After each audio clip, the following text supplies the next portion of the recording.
একটু বিছানাটা গোছানো দেখলে তোমার ভালো লাগে না, তাই না? বিছানাটা গোছানো দেখলে তোমার ভালো লাগে না? স্কুল থেকে ফিরে তার নাকি প্রচন্ড শীত লাগছে। সেই যে স্কুল থেকে ফিরে বিছানাটা গোছানো ছিল, সঙ্গে সঙ্গে টান দিয়ে কম্বলটা ছড়িয়ে নিয়ে শুয়ে পড়লো। শীত লাগছে তোমার? কম্বলটা ছড়ালি কেন? তোমার শীত লাগছে। চল স্নান করিয়ে দিই, চল স্নান করিয়ে দিই। স্কুলে কি করলি আজকে? হোমওয়ার্ক করেছো? হোমওয়ার্ক তো বাড়িতে করতে হয়।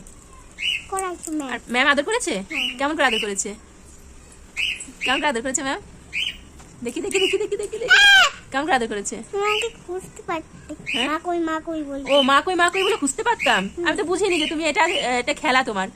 আমার মা কই, আমার মা কই, দেখি তো দেখি তো মা কই, দেখি তো দেখি তো আমার মা কই। আমার মাকে তো খুঁজেই পাচ্ছি না। পাখি চলো খেতে হবে। কোথায়? এই কি এখানেও তো নেই, কম্বলের নিচে তো নেই, ওই ওখানে কার পা দেখা যাচ্ছে। হ্যাঁ দেখি তো দেখি তো দেখি তো দেখি তো দেখি তো। চলো স্কুল থেকে এসে কি লুকোচুরি খেলে কেউ? চলো খেতে হবে, চলো চলো চলো চলো।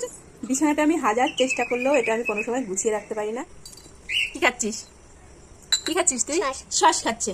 চেটে চেটে তো সোহম হরলিক্স খেতে, তুই চেটে চেটে কি খাস? সস খাস?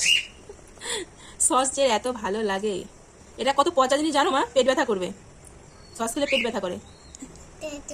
না আমি খাবো না, তাড়াতাড়ি খাবার খেয়ে নাও।